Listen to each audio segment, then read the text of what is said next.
রাত বেড়েছে, চারিদিকে কেমন শুনশান নীরবতা ছেয়ে গেছে। ব্যস্ত শহরটাও নিমজ্জিত হয়েছে গভীর নিস্তব্ধতায়। হয়তো সবাই নিদ্রার দেশে পাড়ি জমিয়েছে ইতোমধ্যে, তবে ঘুম নেই পৃথার দু চোখে। অবশ্য শুধু আজ রাতটা নয়, এমন অনেক রাতই নির্ঘুম কাটে মেয়েটার। বুক চিরে দীর্ঘশ্বাস বেরিয়ে এলো পৃথার। বিছানা ছেড়ে উঠে পড়ল সে। এগিয়ে গিয়ে দাঁড়ালো কক্ষের এক প্রান্তে অবস্থানরত জানালার নিকট। বাইরেটায় আজ অন্ধকার বেশ। আকাশে চাঁদ তারার দেখা নেই, হয়তো আমাবস্যা লেগেছে প্রকৃতিতে। পৃথা তাকালো বাইরের ঘুটঘুটে অন্ধকারের দিকে। তার জীবনটাও তো একাংশে এমন অন্ধকারেই বিলীন। যে নারীর স্বামী জীবিত থেকেও নেই, তার জীবনে আর আলো কোথায়? সারাদিন হয়তো হাসি মজায় কেটে যায় বেলা। পরিবারের মানুষগুলোও খুব স্বাভাবিক ব্যবহার করে তার সাথে। তবে সে যে ভেতরে ভেতরে স্বাভাবিক হতে পারে না। চাইলেই কি কোনো নারী নিজের বিয়ের স্মৃতি ভুলে যেতে পারে নাকি? পৃথাও পারেনি। হয়তো অনেকটা সময় কেটে গেছে, এত বছরে যোগাযোগ হয়নি স্বামীর সাথে। তবে পৃথার স্মৃতির পাতায় আজও সেই দিনটি নক্ষত্রের মতো উজ্জ্বল। পৃথারা তখন ময়মনসিংহে থাকত। সে কেবল শৈশব থেকে কৈশোরে পদার্পণ করেছিল মেয়েটা। চোখে তার রঙিন চশমা। প্রেম, ভালোবাসা, বিয়ে বিষয়গুলো একটু একটু করে মস্তিষ্কে ধারণ করতে শুরু করেছিল। তখনই হুট করে একদিন তার বাবা জানালো তার বিয়ে। মায়ের বান্ধবীর সাথে সম্পর্ক মজবুত করতেই নাকি এই বিয়ের তোড়জোড়। ছেলে একটু আধটু বকে যেতে শুরু করেছিল, তবে তাদের বিশ্বাস ছিল পরে ভালো হয়ে যাবে। তাছাড়া তুর্যর পরিবার বেশ ভালো এবং পরিচিত। পলাশ শিকদারের ধারণা ছিল তার মেয়ে এখানে সুখী হবে। তবে তিনি চেয়েছিলেন বিয়েটা পাকাপাকি করে রাখতে। পরে মেয়ের 18 বছর হলে পরিপূর্ণ বিয়ে দেওয়া যাবে। তবে লোকটার এই সিদ্ধান্তে বাদ সেধেছিলেন তাহমিনা বেগম। তিনি ভয় পেয়েছিলেন বড় হয়ে পৃথা যদি এই বিয়ে করতে না চায়, কিংবা অন্য কোনো ছেলের সাথে প্রণয় সম্পর্কে জড়ায়। তাছাড়া তার ছেলে তুর্যও তো পৃথার বড় হতে হতে অন্য কোনো নারীতে আসক্ত হয়ে পড়তে পারে। তখন কি হবে? সেই ভয় থেকেই তাহমিনা বেগম বলেছিলেন, বিয়ে যখন হবেই তখন কবুল পরিয়ে রাখাই ভালো। তারপর পৃথার বয়স 18 বছর হলে না হয় তুলে নেওয়া যাবে। পলাশ শিকদার প্রথমে একটু আধটু মোড়ামুড়ি করলেও পরে মেনে নিয়েছিলেন তাহমিনা বেগমের কথা। এইটুকু বয়সে বিয়ের ইচ্ছা না থাকলেও পৃথা তার বাবার মুখে এর ওপর না বলতে পারেনি তখন কিছুতেই। বলবেই বা কীভাবে? ওই বয়সে তার কণ্ঠে না বলার মতো ক্ষমতা, সক্ষমতা বা সাহস কোনোটাই ছিল না। বাবার এক ধমকে যে মেয়ে থরথর করে কেঁপে উঠত, সে আবার বাবার মুখের উপরে বলবে কোন সাহসে? তাই শেষ পর্যন্ত বাবার সিদ্ধান্ত মেনে নিয়েছিল পৃথা। মাত্র 15 বছর বয়সে গিয়েছিল বিয়ের পিঁড়িতে। স্বপ্ন বুনতে শুরু করেছিল প্রায় অপরিচিত এক পুরুষকে নিয়ে। পৃথা এবং তুর্যদের বাড়ি বেশ দূরত্বে থাকায় তাদের মধ্যে দেখা সাক্ষাৎ তেমন ছিল না। ছোটবেলায় তাকে দেখলেও তার চেহারা তেমন স্মরণে ছিল না পৃথার। তবে বিয়ের কথা হতেই মেয়েটার হৃদয়ে খুব শখ জেগেছিল তুর্যকে এক পলক দেখার। দেখেও ছিল সে লোকটাকে। বিয়ের কথা হতেই তার মা সুফিয়া বেগম তার হাতে তুর্যর একটা ছবি গুজে দিয়েছিলেন। ছবিটা এখনও পৃথার কাছে রয়ে গেছে, শুধু মানুষটাই নেই।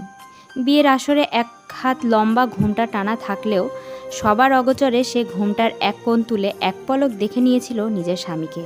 আর ভেবেছিল বিয়ের পর 2 চোখ ভরে দেখে নেবে তাকে। তবে সে দেখা আর হলো না।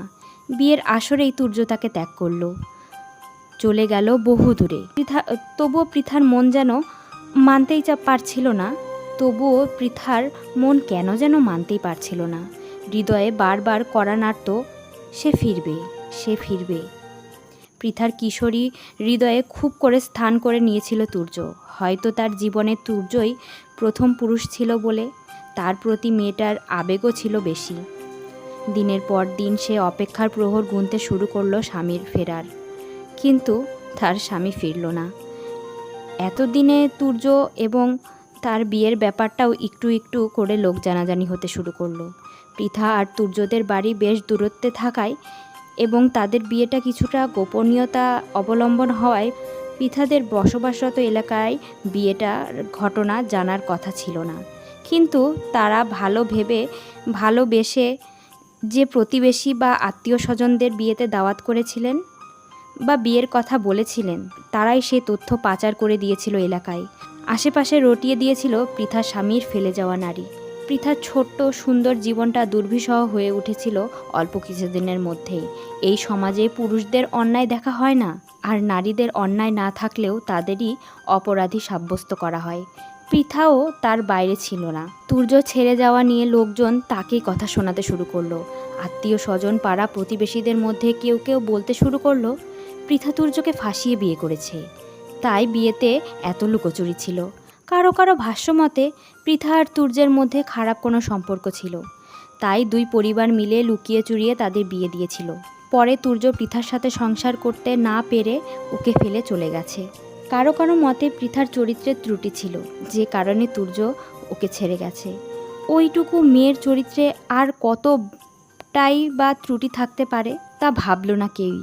আবার কারো কারো মতে পলাশ শিকদার অর্থের লোভে নিজের মেয়েকে গছিয়ে দিয়েছেন তুর্যর ঘাড়ে। অথচ তৎকালে মোজাম্মেল চৌধুরীর তুলনায় পলাশ শিকদারের অর্থ সম্পদ কোনো অংশে কম ছিল না। এই সমাজে একটি মেয়ের বদনাম রটানো সুযোগ পেলে কেউ ছাড়ে না। যা কখনো ঘটেনি তাও বানিয়ে তার নামে বলে যায়। প্রতিবেশীদের কটু কথা এবং তিরস্কারে ঘরের বাইরে পা রাখাটাই মুশকিল হয়ে পড়েছিল পৃথা এবং তার পরিবারের জন্য। পিয়াস ও পলাশকেও তাদের বন্ধুবান্ধবের থেকে কম কথা শুনতে হয়নি। পৃথা ভেঙে পড়েছিল ভীষণভাবে। অল্প বয়সে এত ধকল, এত কটু কথা সহ্য করতে না পেরে নিজেকে প্রায় ঘরবন্দি করে ফেলেছিল সে। হাসতে ভুলে গিয়েছিল। সব সময় মলিন মুখ নিয়ে কক্ষে আটকে থাকত। এই মুহূর্তে পলাশ শিকদার সিদ্ধান্ত নিলেন শহর ছাড়বেন, কেননা এই পরিবেশে থাকলে পৃথা আরও ভেঙে পড়বে। এমনিতেই দুই পরিবারের ভুলে মেয়েটাকে কম ভুগতে হয়নি। পলাশ শিকদারের সিদ্ধান্ত অনুযায়ী এই শহর ছেড়ে দিলেন। তারা একজন পরিচিত লোকের মারফতে ময়মনসিংহ ছেড়ে চলে গেলেন রাজশাহীতে। এত কিছুর পরও পৃথা তার মন থেকে তুর্যকে সরাতে পারেনি। নিজের প্রথম ভালোবাসা, 3 কবুল পড়ে বিয়ে করা স্বামীকে কি এত সহজে ভোলা যায়? পলাশ শিকদার প্রথম যখন তাকে মোবাইল কিনে দিলেন, সামাজিক যোগাযোগ মাধ্যমে পথ চলা শুরু হলো। তখন সেখানে সে প্রথম খুঁজেছিল তুর্যকে, আর পেয়েও গিয়েছিল। একজন মানুষের চেহারা চেনা থাকলে এবং তার নামসহ কিছু তথ্য জানা থাকলে সামাজিক যোগাযোগ মাধ্যমে খুঁজে পাওয়াটা খুব কঠিন নয়।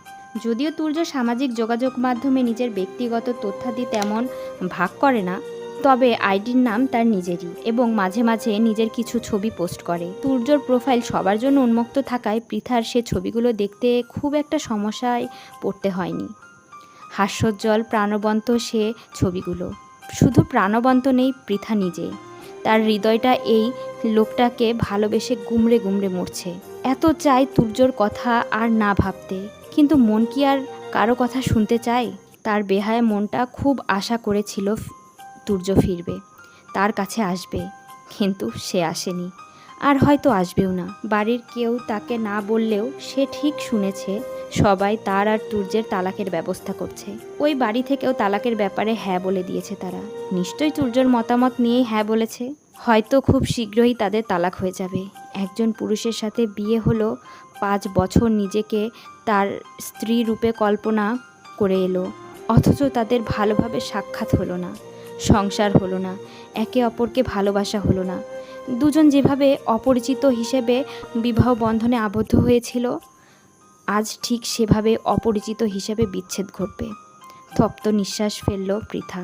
বাইরে অন্ধকারের দিকে দৃষ্টি নিবদ্ধ রেখেই মলিন কণ্ঠে আওড়ালো, আমাদের একে অপরকে জানা হয়নি, কাছাকাছি আসা হয়নি, দুজন দুজনকে গভীরভাবে অনুভবও করা হয়নি। তবুও নিজের অজান্তে আমি ভালোবেসে ফেললাম।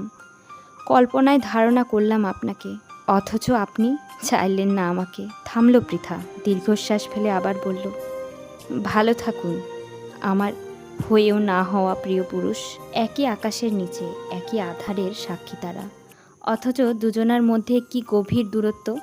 তুর্য শুয়ে আছে নিজ বিছানায়, দৃষ্টি ছাদের দিকে।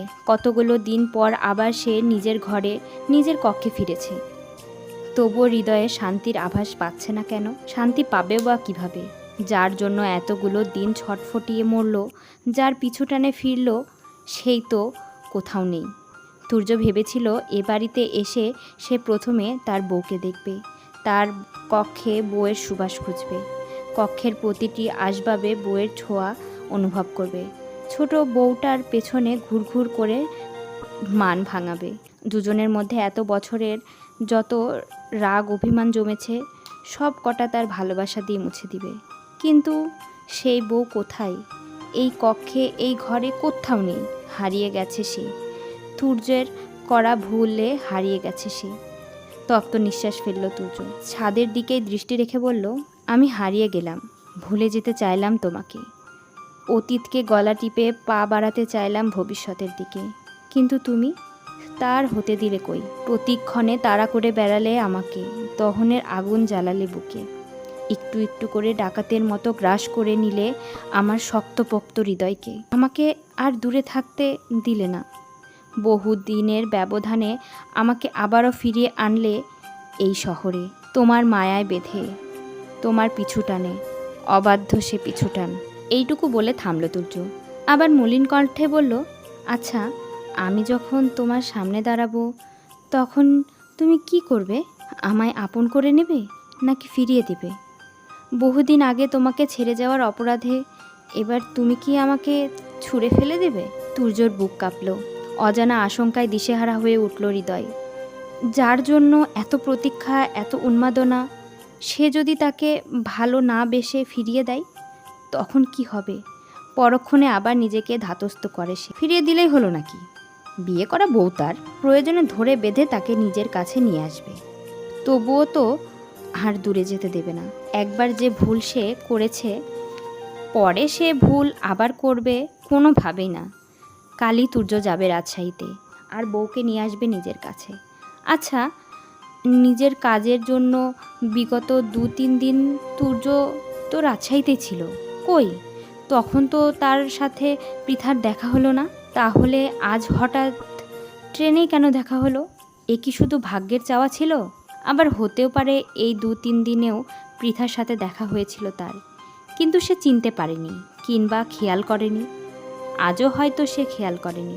ভাগ্যিস আরশ জাতীয় পরিচয়পত্রটা পেয়েছিল, আর মেয়ে দুটোর নামও শুনে নিয়েছিল। বুক চিরে দীর্ঘশ্বাস বেরিয়ে এলো তুর্যর। রবীন্দ্রনাথ ঠাকুরের লেখা সেই অপরিচিতা গল্পের মতো বিয়ের আসরে পরিত্যাগ করার বহু বছর পর অনুপম কল্যাণীর মতোই তাদের আজ ট্রেনে দেখা হলো। তবে গল্পে অনুপম কল্যাণীকে চিনে নিতে পারলেও সে চিনে নিতে পারল না পৃথাকে।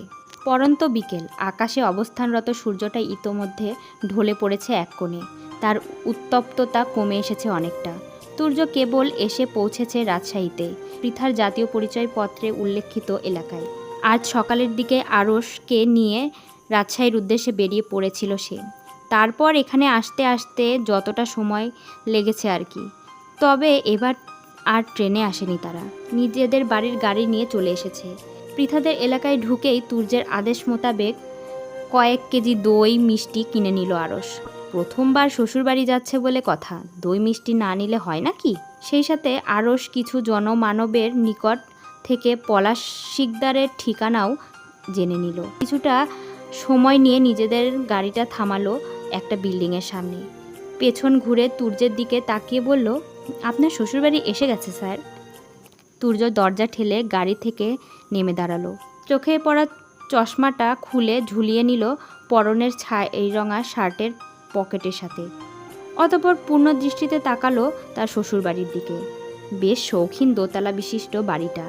তুর্য একটু এগিয়ে গিয়ে দাঁড়ালো মূল দরজার সামনে। নিজের দিকে তাকিয়ে একবার পর্যবেক্ষণ করলো ভালোভাবে। একটু পরিপাটি শালীন ভাব বজায় রাখা তার কর্তব্য। এমনিতেও বিগত দিনে যে ঘটনা ঘটিয়েছে তাতে শ্বশুরবাড়ির লোকজন ঝাড়ু নিয়ে তাকে তাড়া না করলেই হয়। নিজেকে পর্যবেক্ষণ করতে করতে হঠাৎ খেয়াল করলো তার পকেটের সাথে ঝোলানো চশমাটাকে। এটা কেমন একটু দৃষ্টিকটু লাগলো নিজের কাছে। এটা বোধহয় তার শালীনতাকে ক্ষুণ্ণ করছে একটু হলেও। পকেট থেকে চশমাটা খুলে নিল তুর্য। পেছনে ঘুরে আরশের শার্টের পকেটে ঝুলিয়ে দিতে দিতে বলল, এটা আপাতত তোর পকেটের সাথে ঝুলে থাকুক, তবে খেয়াল রাখবি কোথাও পড়ে না যায়। 2000 টাকা দামের চশমা আমার, এটা কোথাও পড়ে গেলে তোকে নির্ঘাত কোনো পচা ডোবায় ফেলে দেবো আমি, মনে রাখিস। আরস জবাব দিল না। এই লোকের কথার জবাব দেওয়া মানেই নিজের মুখের অযথা ব্যবহার। তুর্য আরও একটু সময় নিল, নিজের চুল শার্ট টেনে টুনে একটু একটু ঠিকঠাক করে হাত উঁচিয়ে চাপলো বাড়ির কলিং বেলটা। মিনিট খানেকের মধ্যেই দরজাটা খুলে গেল। ওপাশ থেকে দৃশ্যমান হলো শাড়ি পরিহিত এক পৌর নারী। তুর্য পরিপূর্ণ দৃষ্টিতে তাকালো পৌর নারীটির দিকে। কেমন চেনা চেনা লাগছে। ও, এ তো তার শাশুড়ি সুফিয়া বেগম। বহুদিন আগে এই নারীকে দেখেছিল সে। ওনার মেয়ের সাথে তার তেমন পরিচয় না থাকলেও উনি বেশ খোঁজখবর রাখতেন তুর্যর। মাঝে মাঝে কল করে কথাও বলতেন। আবার কখনো কখনো তাদের বাড়িতে গেলে তাকে খুঁজে খুঁজে তার সাথে সাক্ষাৎ করতেন। বিয়ের দিনও করেছিলেন। তবে আগের মতো আর তরতাজা নেই এই নারী। বয়সের ভারে চামড়া কুঁচকে গেছে, চুলগুলো শুভ্র বর্ণ ধারণ করেছে। আগের তুলনায় স্বাস্থ্যও বেড়েছে কিছুটা। তুর্য ভাবনার মধ্যেই মুখ খুললেন সুফিয়া বেগম। কোমল কণ্ঠে শুধালেন, কাকে চাই? ওষ্ঠ প্রসারিত করল তুর্য। অত্যন্ত নম্র কণ্ঠে বলল, আসসালামু আলাইকুম শাশুড়ি আম্মা, কেমন আছেন? কথাটা বলেই সে তাকালো আরসের দিকে। তাড়া দিয়ে বলল, আরস, দই মিষ্টিগুলো আমার শাশুড়ি আম্মাকে দে তাড়াতাড়ি। আরস হাতের মিষ্টির প্যাকেট আর দইয়ের হাঁড়ি এগিয়ে দিল সুফিয়া বেগমের দিকে। মহিলা ধরলেন না কিচ্ছুটি, উল্টো বেশ ভড়কে গেলেন ওদের অনাকাঙ্ক্ষিত আচরণে। এরা আবার কারা? দরজার সামনে দাঁড়িয়ে বড় গলায় শাশুড়ি আম্মা বলে সম্বোধন করছে তাকে। যতদূর স্মরণে আছে তার মেয়ের একটা জামাই আছে বটে, তবে সে এখানে আসা তো অসম্ভব। যে 5 বছরে একবারও ফিরে তাকালো না, সে আজ হঠাৎ আসবে কোথা থেকে?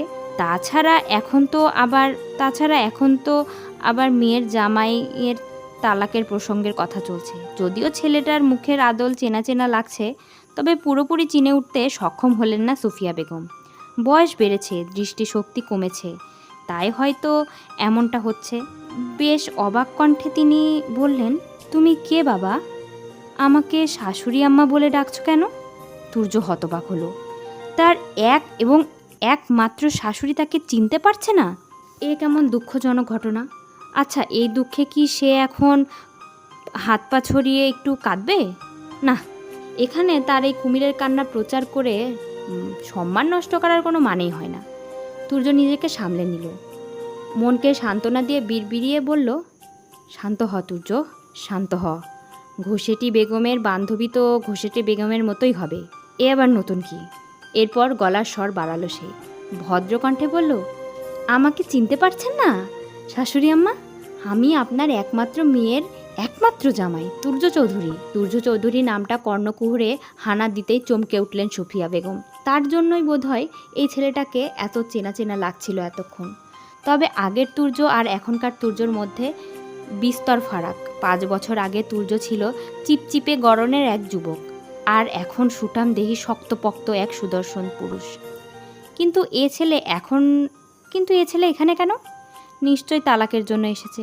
কিছুদিন আগে যখন তাহমিনা বেগমের সাথে এই নিয়ে যোগাযোগ করেছিলেন, তখন তো সে বলেছিল তুর্য খুব তাড়াতাড়ি ফিরবে, সে ফিরলে তালাকের বিষয়ে এগোবে। কিন্তু এখন তো বাড়ির পুরুষ সদস্যরা কেউ বাড়িতে নেই। পলাশ শিকদার এবং বড় পুত্র পিয়াস তাদের দোকানে। রাজশাহীতে বেশ কয়েকটা বড় বড় কাপড়ের দোকান রয়েছে তাদের। বাপ ছেলের সেখানে বেশিরভাগ সময় কাটে। আর ছোট ছেলে পিয়াল সেই বিকেলে বন্ধুদের সাথে আড্ডা দিতে বেরিয়েছিল, এখনও ফেরেনি। কিন্তু মেয়েটা বাড়িতে নিজের কক্ষে রয়েছে। সুফিয়া বেগম সবচেয়ে ভয় পেল পৃথাকে নিয়ে। মেয়েটা তুর্যের হঠাৎ এ আগমনে কিভাবে নেবে, তাও তালাকের জন্য। সুফিয়া বেগম ঠিক জানেন মেয়ের মনের কথা। মেয়েটা যে গভীর রাতে তুর্যের জন্য নিজের ভাগ্যের জন্য কেঁদে বালিশ ভেজায়, তাও তার অজানা নয়। এখন আবার তুর্যর এই আগমন মেয়েটাকে ভেঙে দেবে নিশ্চিত। নিজের ভুলের জন্য মেয়ের জীবনে তো কম দুঃখ আনলেন না তারা। অল্প বয়সে বিয়ে দিয়ে শেষ করলেন মেয়েটাকে। এখন নতুন করে যদি আবার পৃথাকে কষ্ট পেতে হয়, তবে মেয়েটা হয়তো আর বাঁচবেই না। সুফিয়া বেগম ভীত হলেন ভীষণ। একটা একা মহিলা মানুষ, কি করবেন বুঝে উঠতে পারলেন না ঠিক। কোনো রকমে হড়বড়িয়ে বললেন, তুমি হঠাৎ? নিশ্চয়ই তালাকের জন্য এসেছো, কিন্তু এখন তো বাড়িতে কেউ নেই, পরে এসো। তুর্যের মেজাজ বিগড়ালো কিছুটা। যেখানেই যাই সেখানেই শুধু তালাকের কথা। এত আশা নিয়ে সে কি তালাকের জন্য ফিরে এসেছে নাকি? তুর্যর চোয়াল শক্ত হলো, দৃঢ় কণ্ঠে বলল, আমি কোনো তালাক দিতে আসিনি, আমি এসেছি। সুফিয়া বেগম সম্পূর্ণ করতে দিলেন না তুর্যের কথা। পৃথা যদি এখানে চলে আসে তবে যে কেলেঙ্কারি হয়ে যাবে সেই ভয়ে তিনি দরজা আটকে দিতে উদ্যত হলেন। তুর্যর মুখের উপর দরজা আটকে দিতে দিতে বললেন, কাল সবাইকে বাড়িতে থাকতে বলবো, কাল এসো তুমি। তুর্য হতবাক হয়ে দাঁড়িয়ে রইল, বিস্ময় ভরা দৃষ্টিতে তাকালো বন্ধ দরজার দিকে। তার শাশুড়ি কিনা এভাবে তার মুখের উপর দরজা আটকে দিল, এত বড় অসম্মান। তুর্য বন্ধ দরজার দিকে দৃষ্টি রেখেই বলল, আমার শাশুড়ি এভাবে আমার মুখের উপরে দরজা আটকে দিলেন? আরস জিভ দিয়ে নিজের ওষ্ঠ ভেজালো। তুর্যর কথায় সায় জানিয়ে বলল, জি স্যার, একদম ঠাস করে বন্ধ করে দিয়েছে। তুর্য ফিরে তাকালো আরসের দিকে, হতাশ কণ্ঠে বলল, ভেবেছিলাম শ্বশুরটা শুধু রাজাকার, কিন্তু এখন দেখছি শাশুড়িটা তার এক কাঠি উপরে। সে তো রাজাকার নয়, একদম দ্বিতীয় বিশ্বযুদ্ধের সময় জাপানের হিরোশিমা নাগাসাকিতে মারা পারমাণবিক বোমার থেকেও ভয়ঙ্কর। কথাটা বলে থামল তুর্য, কণ্ঠে একরাশ দুঃখ ঢেলে আবার বলল, এভাবে তিনি আমার মান সম্মানে বোমা মেরে উড়িয়ে দিলেন? তুর্যর কথা শেষ হতে না হতেই মুখ খুলল আরস, ফটফট করে বলল, স্যার, এটা বোমা মেরে ওড়ায়নি স্যার, দরজা আটকে উড়িয়েছে। তুর্য কটমট করল, চুপসে গেল আরস। তবে মনে মনে ভীষণ খুশি হয়েছে সে। সারা দিন উঠতে বসতে তাকে মির্জাফরের বংশধর করে মুখ দিয়ে রক্ত তোলে, এক ছিটে ফোটাও সম্মান তো দেয় না। এবার বুঝুক মজা। শাশুড়ি দরজা বন্ধ করে তুর্যের মুখের উপর একদম ঝামা ঘষে দিয়েছে। বেশ হয়েছে এবার। এত কথা মনে মনে বললেও মুখে একটা কথাও বলার সাহস হলো না আরসের। এর একটা কথাও যদি কোনোভাবে তুর্যের কানে পৌঁছায় তবে আজ হবে তার শেষ দিন, আর বেঁচে ফিরতে হবে না। তুর্য আর আরসের কথোপকথনের মধ্যেই মাগরিবের আজানের মিষ্টি ধ্বনি ভেসে এলো। তুর্য নিজের উদ্ভট কথার ইতি টানল সাথে সাথে। এখন তাকে নামাজে যেতে হবে, পরপর হোটেল খুঁজতে হবে। শাশুড়ি তো শ্বশুরবাড়িতে ঠাঁই দিলেন না, অন্যত্র না গিয়ে আর উপায় আছে কোনো? তার থেকে বরং কাল আবার আসা যাবে। পেছনে ঘুরে নিজেদের গাড়ির দিকে পা বাড়ালো তুর্য। যেতে যেতে আরসকে বলল, এখান থেকে চল আরস, এই রাজাকারদের বাড়িতে আমাদের মতো দেশপ্রেমিকদের জায়গা নেই। তাদের জায়গা হবে না এ কথা আরস আগেই জানতো। কোন বাড়ির মানুষ তাদের বাড়ির মেয়েকে বিয়ের আসরে ছেড়ে যাওয়ার পরও সেই জামাইকে খুব সহজে বাড়িতে স্থান দেবে? আরসের চিন্তা এখন সেখানে নয়। আরসের চিন্তা তার হাতে থাকা দই মিষ্টিগুলো নিয়ে। এই দই মিষ্টিগুলোর এখন কি হবে? সুফিয়া বেগম তো নিলেন না, তুর্যও তেমন একটা মিষ্টি পছন্দ করে না। আরসের লোভ লাগলো, এমনিতে ভীষণ মিষ্টিপ্রিয় সে। এই মিষ্টি সে ফেলে দিতে দেবে না কিছুতেই। এলোমেলো দৃষ্টি ফেললো আরস, আমতা আমতা করে প্রশ্ন করলো, এই দই মিষ্টিগুলোর কি করব স্যার? তুর্য খুব একটা না ভেবেই জবাব দিল, তুই খেয়ে ফেলিস। আনন্দে গদগদ হলো আরস। সে তো এটাই চেয়েছিল। তুর্য তো তাকে মিষ্টি খেতে দেয়ই না, বারবার শুধু শরীর অসুস্থতার অজুহাত দেখায়। তবুও যাক, আজ অন্তত এই উসিলায় তার মিষ্টি খাওয়া হবে। রাতের আধার ঘনিয়েছে চারিদিকে। শহরের বুকটা দিনের উজ্জ্বল সূর্যটাকে বিদায় জানিয়ে সেজে উঠেছে সোডিয়াম কৃত্রিম আলোয়। শিকদার বাড়িতে স্বামী এবং পুত্রদের নিয়ে নিজ কক্ষে বৈঠক বসিয়েছেন সুফিয়া বেগম।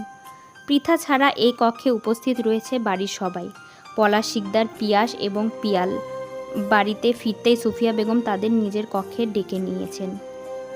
তবে বেশ কিছুক্ষণ অতিবাহিত হলেও তাকে কিছু বলতে না দেখে বিরক্ত হলেন পলাশ শিকদার। থমথমে কণ্ঠে শুধালেন, কি বলার জন্য বসিয়ে রেখেছো আমাদের? তাড়াতাড়ি বলো। সুফিয়া বেগম আরেকটু সময় নিলেন।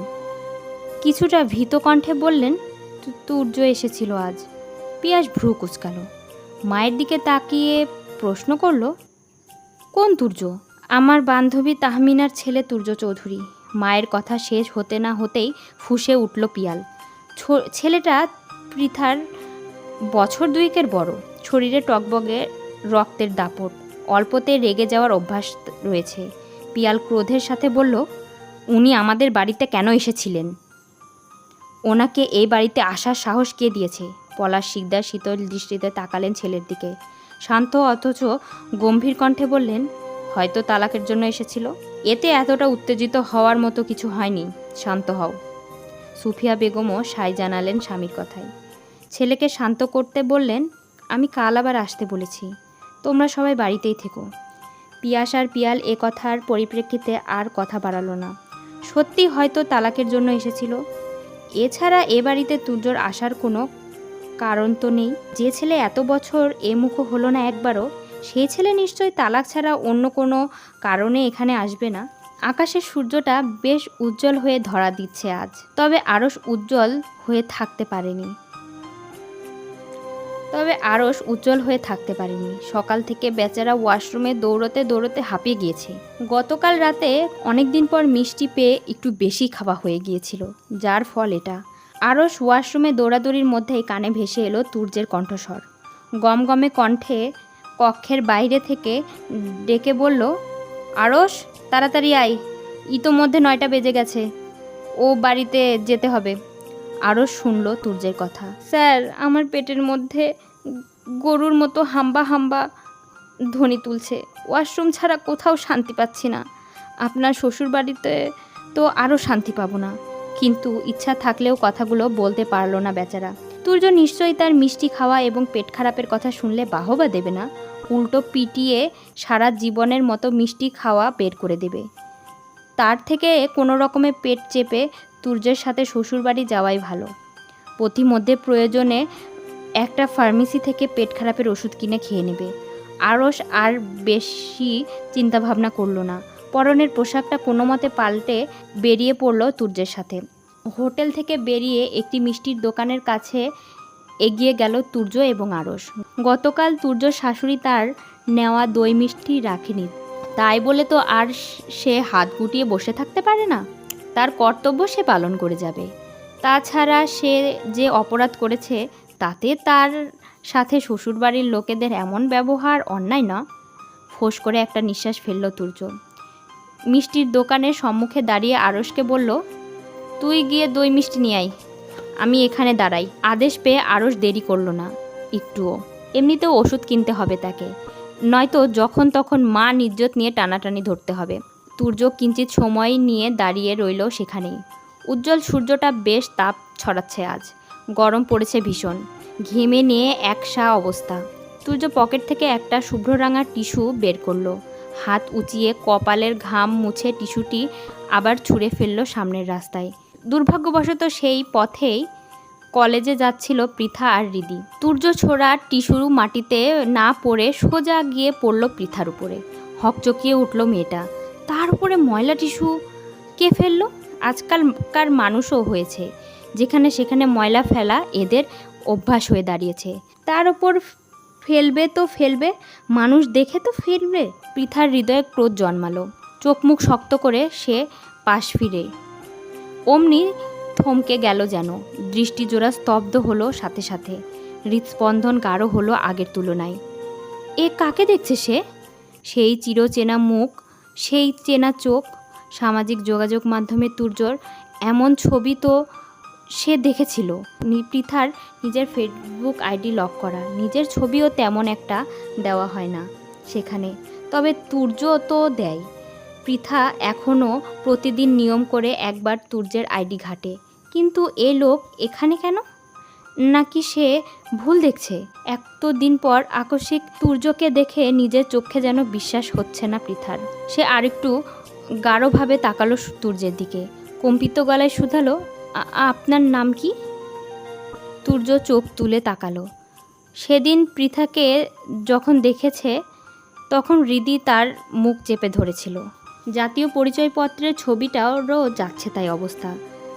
তাছাড়া পৃথা যখন জাতীয় পরিচয়পত্রের ছবি তুলেছিল তার থেকে এখন স্বাস্থ্য বেড়েছে কিছুটা, চেহারা উন্নতি হয়েছে। তাই তুর্য ঠিক চিনে উঠতে পারল না মেয়েটাকে। অবশ্য সে তার সামনে দাঁড়ানো মেয়েটার দিকে তেমনটা খেয়ালও করলো না যে চিনতে পারবে। তুর্য দৃষ্টি সরালো, বিরক্ত হলো বটে। কোথাকার কোন মেয়ে এসে তার নাম জিজ্ঞেস করছে। থমথমে কণ্ঠে সে প্রশ্ন করলো, আমার নাম দিয়ে আপনার কি দরকার? দরকার আছে বলেই তো জিজ্ঞেস করছি, দয়া করে বলুন না। তুর্য খানিকটা বিরক্তি নিয়ে জবাব দিল, তুর্য চৌধুরী। তুর্য চৌধুরী নামটা কর্ণকুহরে পৌঁছাতেই চমকানোর সাথে সাথে আবারও থমকে গেল পৃথা। তবে তার ধারণা সঠিক, এই তুর্য চৌধুরী, এই তার স্বামী, যাকে এক নজর দেখার জন্য এত অপেক্ষা, এত অস্থিরতা। আজ এতদিন পর তবে দেখা দিল লোকটা। আবেগে আখিদয় ভরে উঠল পৃথার। কত শত প্রতীক্ষার পর তাদের দেখা, কত তৃষ্ণার নিবারণ। মুখোমুখি দাঁড়িয়ে এই লোকটা একটাবার দেখার বড় শখ ছিল মেয়েটার হৃদয়ে। আজ তবে সেই শখ পূরণ হলো। কিন্তু পৃথা কেন যেন মনে হচ্ছে সবটা স্বপ্ন। ঘুমিয়ে আছে সে, একটু পর ঘুম ভেঙে যাবে আর স্বপ্নটাও বিদায় জানাবে তাকে। মেয়েটা ভীষণ ইচ্ছা হলো একটাবার হাত দিয়ে তুর্যকে ছুঁয়ে দেখতে। এটা সত্যি নাকি স্বপ্ন তার পরীক্ষা করতে। পৃথা তুর্যর দিকে আরেকটু এগিয়ে এলো, হাতটা একটু উঁচাতে চোখের সামনে ভেসে উঠল বিদঘুটে তার অতীতটা। তুর্য সেদিন বিয়ের আসরে তাকে ফেলে যাওয়া, সমাজের মানুষের তিরস্কার, শহর ছাড়ার কথা, একে একে স্মরণে এলো সবটা। পৃথার মনে হলো এই পুরুষ তার নয়, যে তাকে ত্যাগ করেছে সেই পুরুষ তার হতে পারে না কখনো। তাছাড়া তুর্যর জন্য কম কিছু সহ্য করতে হয়নি তাকে, তার পরিবারকে পর্যন্ত অপমানিত হতে হয়েছে। বছরে একটা বারের জন্যও তো ছেলেটা ফিরে আসেনি তার কাছে। তবে আজ কেন এলো? নিশ্চয় তালাকের উদ্দেশ্যে অথবা অন্য কোনো উদ্দেশ্যে আসতে পারে এই শহরে। লোকটা বোধহয় তাকে চিনতে পারেনি। অবশ্য চেনার জন্য তো তাকে ছেড়ে যায়নি, চিনবে না বলেই ছেড়ে গিয়েছিল। পৃথার হৃদয় ভারী হলো, হাহাকার করে বলল, সে তোর কেউ নয় পৃথা, তাকে ধরে রাখার সাধ্য তোর নেই। এই পুরুষ তোর নয়। বুক চিরে দীর্ঘশ্বাস বেরিয়ে এলো মেয়েটার। তবে তার হৃদয়ের হাহাকারের শব্দ শুনল কেউ। মলিন হাসল পৃথা, হৃদির দিকে তাকিয়ে ধরা গলায় বলল, ক্লাসের দেরি হয়ে যাচ্ছে, তাড়াতাড়ি চল। কথাটা বলে আর দাঁড়ালো না পৃথা। কেমন এলোমেলো পা ফেলে হাঁটা ধরল ফুটপাত ধরে। তুর্য চৌধুরীর নামটা হৃদিও শুনেছে। অল্প বয়সে পৃথার জীবনে ঘটে যাওয়া ঘটনাগুলো প্রত্যক্ষদর্শী না হলেও সে শুনেছে সব ঘটনা, এবং মেয়েটার হৃদয়ে ঠিক কতটা স্থান জুড়ে তুর্য রয়েছে তাও বেশ অনুধাবন করেছে বান্ধবীর সাথে প্রতিনিয়ত ওঠা বসায়। তবে এই তুর্যই সেই তুর্য কিনা বিষয়টা বোধগম্য হলো না তার। রিধি আর সময় ব্যয় না করে ছুট লাগালো পৃথার পিছু পিছু। তাকে জানতে হবে এই তুর্যই সেই তুর্য কিনা।